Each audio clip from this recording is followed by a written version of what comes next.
Sometimes I feel dead inside and maybe you do too. I always fake a smile when in reality I feel blue. My mental health has gone to hell and I feel like I'm insane, cause I don't know what the fuck I'm doing every goddamn day. It's kinda like I'm in a fight with myself constantly. I'm juggling my heart, soul, mind, emotions, and body. So if you're a fucking hot mess too, please know that I'm right there with you, cause I'm an antisocial extrovert that has motherfucking issues. Welcome back to TRSP Radio Replay. This is the YouTube version of it, and you're watching it. Why? Are you looking at this ugly face? I don't know. But if you want to hear the original version with all the glory and music, go over to Spotify and check that out. Okay, it's got all the music. But if this is your first time here, I want to say thank you. And if you like the page, hit that little like button, the subscribe button, that follow button. Hit all of that. Check us out. Until then, let's get into the show.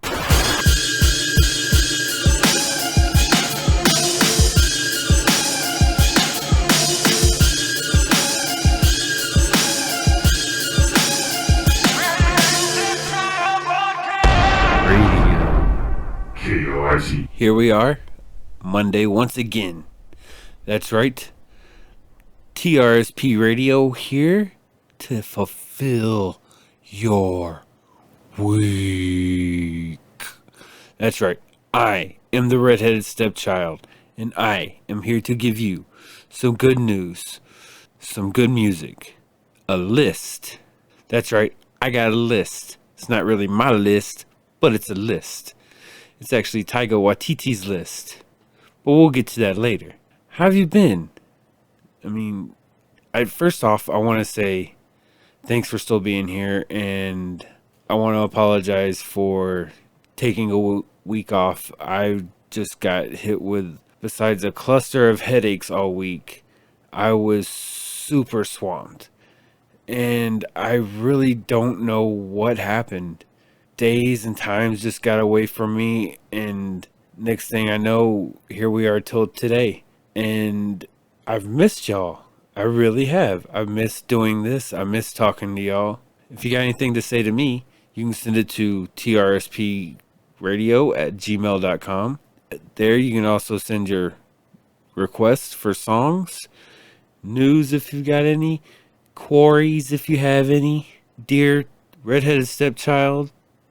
Like if you have a Dear Abby type thing, if you got a question like, hey, I think my girlfriend's cheating on me, yeah, she is, dude, tough luck, something like that. Let's get some other stuff in there. And just want to also take another pause to let you know that Wednesday, our second part of the One with a Story on the Insane Geeks podcast is going to be out. And this is kind of where it gets kind of hard, but ends up good. It's a little bit of a longer episode than normal. It's closer to the 2-hour range. Well, it's a little over the 1.5, closer to the 140 mark, but we'll get there. But it's Monday. You don't want to hear me jabber, do you? Because I think you want to hear a song. Like this one. Read all about it. Read all about it. News. Let's start off the news with some bad news. I like to start off with bad news because then I like to go to the good news. Because, bad news, you always want to end on good news, not bad news. You want to be happy, not sad. So you go, oh, okay. Kind of the, type thing.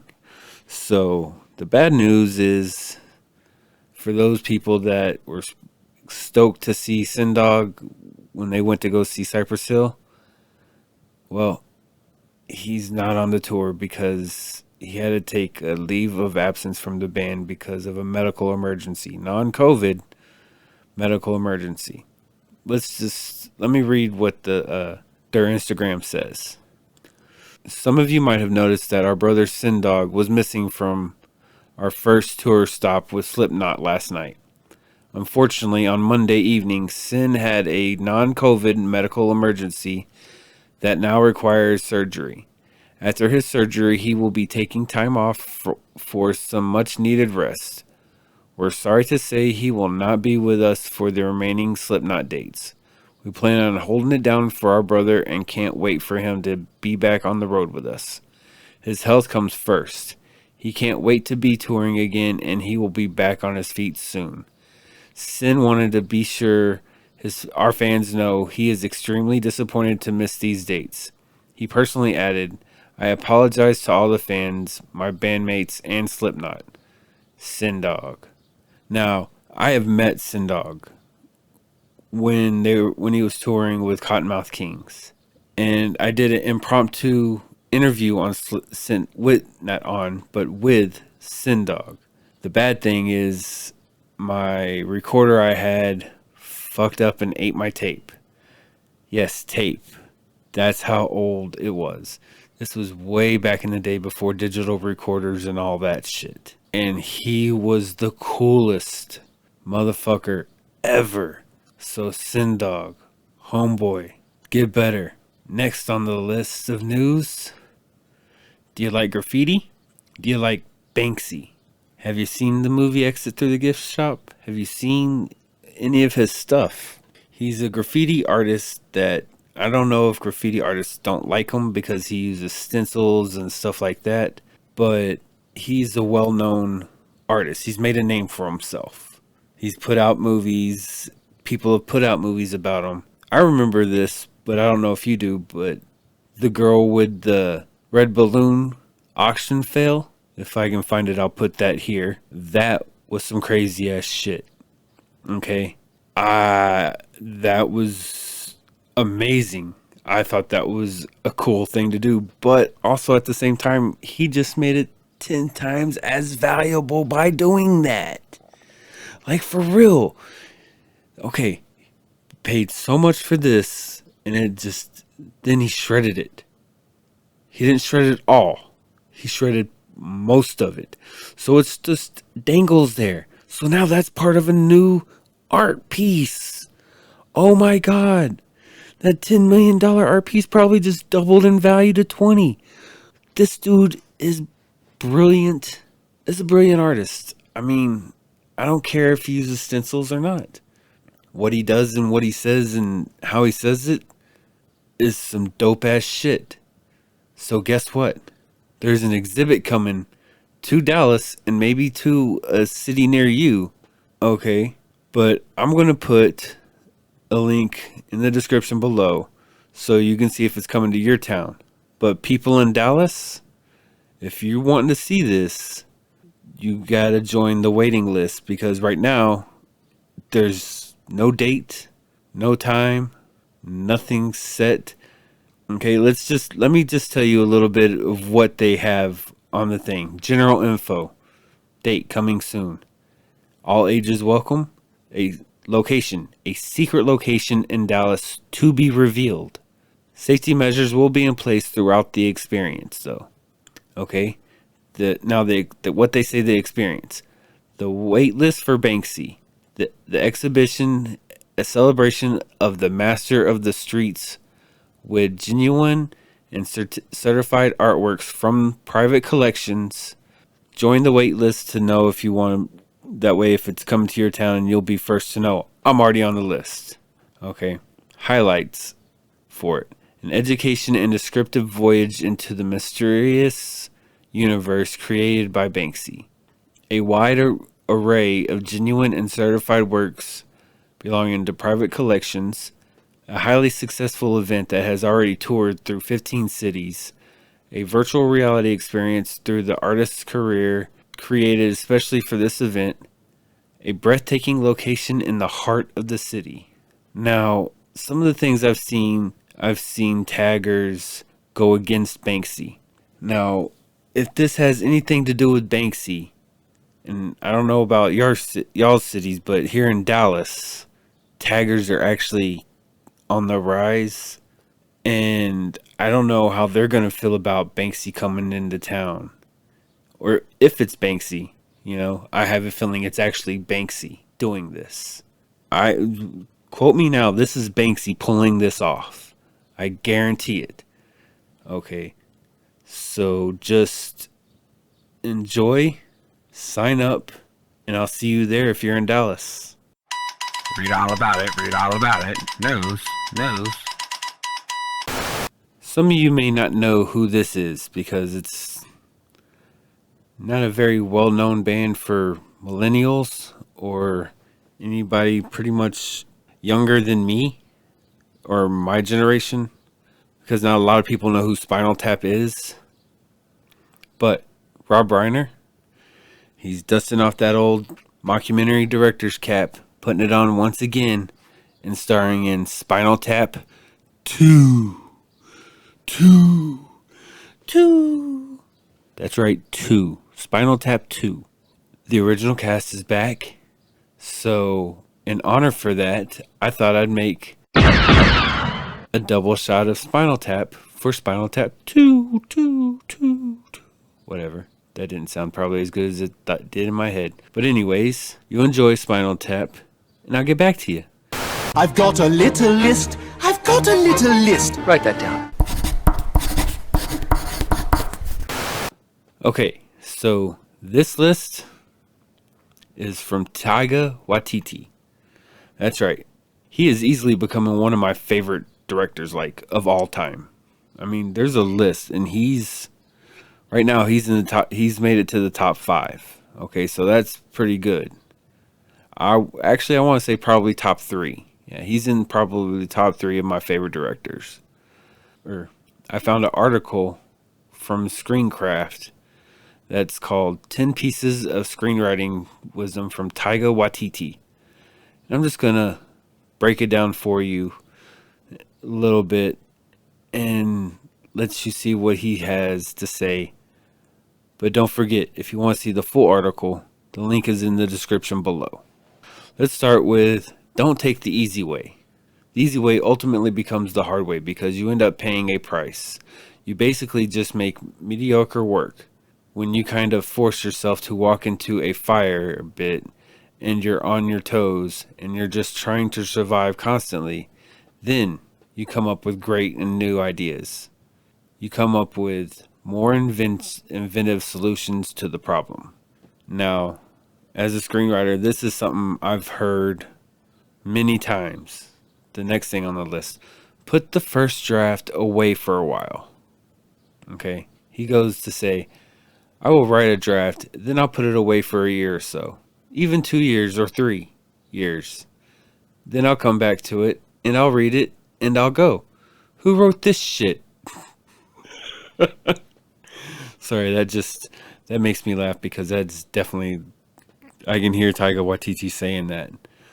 But yeah, I've always heard, write your first draft, put it away, and then go back to it.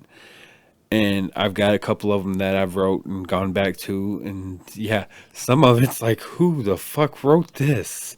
It's like, I can do so much better. So yeah, your first draft is always that. Vomit draft, zombie draft, dead draft, whatever you want to call it.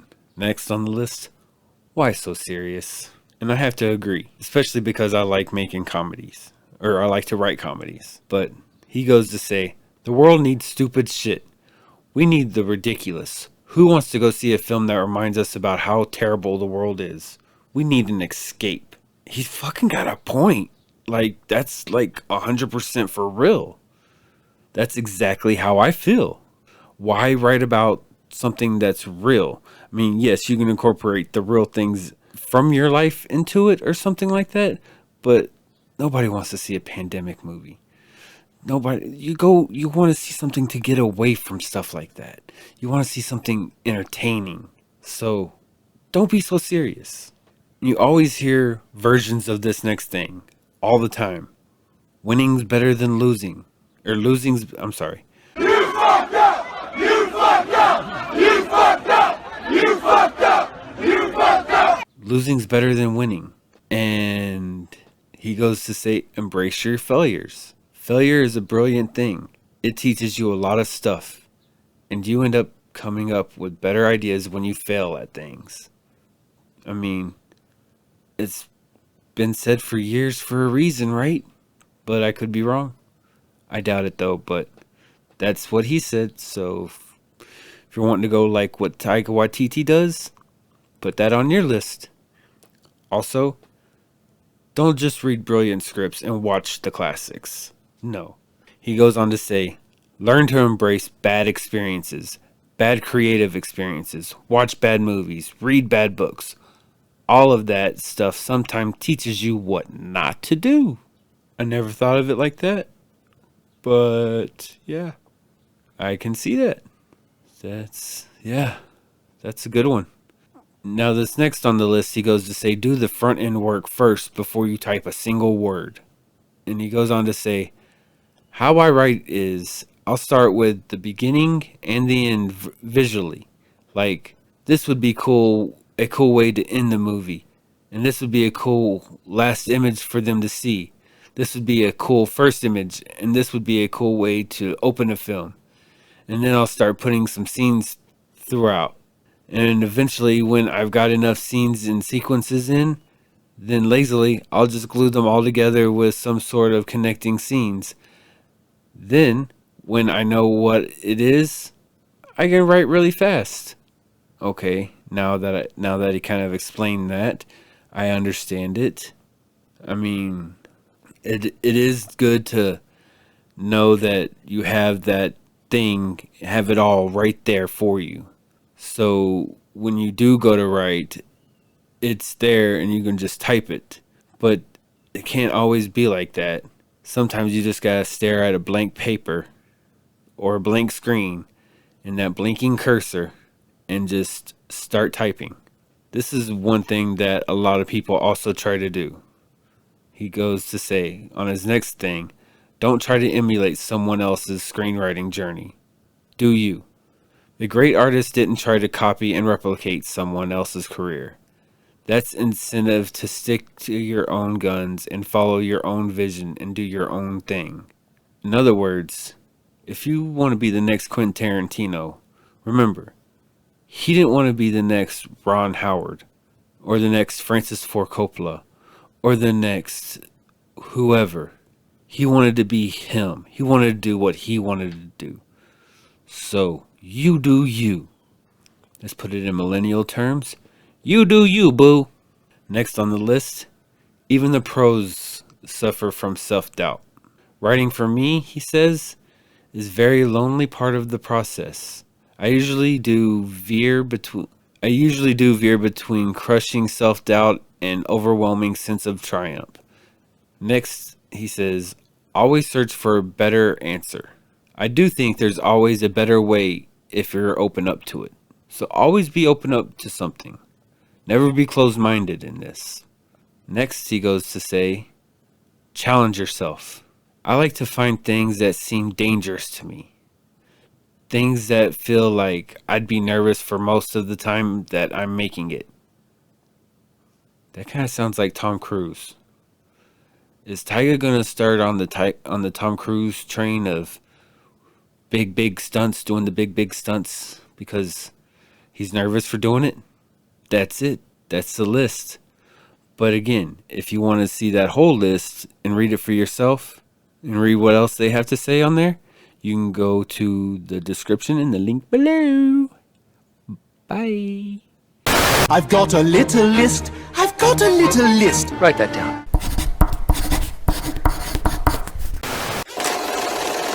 And now, it's time for the Hollywood moment.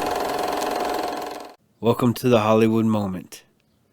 And well, I don't think you can get any more Hollywood than Matthew McConaughey. I mean, this dude's just as slick as grease. He can do just about anything, and now he's trying to get one word removed from the dictionary. He put a video up on his Twitter, and it's a good word to take out of the dictionary. Take out of your mindset. Check it out. I'll play the video, and if you want to see the video on his Twitter, go check it out on his Twitter. But if you're watching this on YouTube or the replay, sorry. Or well, the replay you'll probably hear it, but on the YouTube you probably won't because this is him. This is his. So I'll probably leave that off of YouTube. Can you believe it? You better say you can believe it. Because it's believable. But I get where he's going. He's not actually trying to get it out of the dictionary. He's just trying to get it out of the mindset. Kind of like if I can take a phrase out of the English language or every language, would be the phrase I can't. Because once you say I can't, you done lost. But I'm not here to preach on you. I'm here to tell you some good stuff, make you laugh. Like this next thing in our Hollywood moment. How many of you out there like the Kardashians? People like Justin Bieber. Well, people like them, they've been banned from buying Ferraris. They're on the Ferrari blacklist. There's some things some celebrities can't do. Oh, that is so awesome. I fucking love that bit of news. I mean, I don't know. I always thought there was nothing a celebrity could get vehicle-wise because, I want them to be seen in our vehicle. But a top brand vehicle like Ferrari is telling them, fuck off, you're not getting one. So, yeah, fuck off, Kardashian. Fuck off, Bieber. Now, the last bit of news is if you're in Dallas or Chicago, you might want to listen. Put those ears up to the earphones or dig your earbuds in there and make sure you hear this real well. Do you like Stranger Things? Well, there's a pop-up shop coming to Dallas and Chicago. Actually, as of now, recording this, the Dallas one has been open for a couple of days and it's a limited time, so you better go and get it while you can. My appointment, you have to make an appointment to get there. My appointment is Wednesday. So if you're going to be there, I'll see you. I'm going to make a video of it, give you an experience of the experience. Somewhat like that. They say they're going to have exclusive merch and memorabilia there. Oh, I'm already starting to get a Woody. They're going to have like iconic locations like built in. This is going to be not like the Batman pop-up shop. This is going to be like an actual pop-up shop, a store. And I can't wait. It's in Grapevine, so I bet you anything it's probably going to be in Grapevine Mills Mall. So if you want to go to a Stranger Things pop-up shop, check out the description and the link below. And if you're in Dallas, I'll see you there Wednesday. If you're going to be there. I'll be there around the 3 o'clock time. So hopefully I can see you there. Till then, let's get back into some music, huh?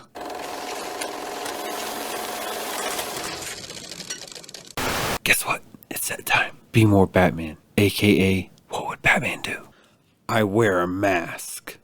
And that mask, it's not to hide who I am, but to create who I am. Batman. To get where you want, don't just have a mission. Become the mission. Your goal in life is not just something to do on a Wednesday afternoon if it isn't raining. It's what you live and breathe 24/7. If Batman only fought crime on the nights when there was nothing on TV, then the underworld would soon learn to work around him. Don't just have a dream. Become that dream. Remember, if you get lost in that dream, WWBD. What would Batman do? Well, here it is Monday at the end of our show. Or should I was going to change it to shift, but now I'm keeping it as show. Here I am at the end of the show because, well, it's that time. And I've got to go. You've got things to do. I've got things to do. And I've got to get ready for that Stranger Things pop-up. Also, don't forget, you're going to get a video from that, so keep a lookout for that. Also, don't forget, we have merchandise, so if you head on over to storefrontier.com and you search The Redheaded Stepchild Podcast, you'll find us. Just look for the bearded logo. You know what it is. It's the one that's on the speakers on the logo for this podcast. I've got new shirts coming up. I've got limited edition shirts on there. I've got Think Geek shirts. I've got TikTok shirts. Just go check it out. You're going to enjoy them. I love my shirts. They get worn out daily. They are so comfortable. I can't believe it. But if you have anything to suggest for music, I want to hear it. Send it my way at trspradio@gmail.com, and I'll get back to you and let you know when and what episode it's going to be on. Till then, don't forget to tell your friends about this. And remember, we're only on Spotify. That is if you want the full music version of it. Because if not, you're getting the replay version of it, which is probably on YouTube, which you're probably watching right now, or you're probably just listening to it on the Redheaded Stepchild podcast stream. So one of those, you're listening to it. But if you want the full version of it, you got to go over to Spotify. You got to be a Spotify premium member. Because if you just have Spotify, you'll get 30-second previews of the song. But if you're Spotify Premium, you get all of it. That's right. You get all of it in its all glory. So if you can just hold it down for 3 more days without me, I'll be back on Friday with some more music to blow your wig and make you say, "Oh, I'm so glad it's here. I am so glad it's here. I need to rock the fuck out." Ah. No, I'm playing. But still, for real though, you're going to rock out. With your clam or cock out.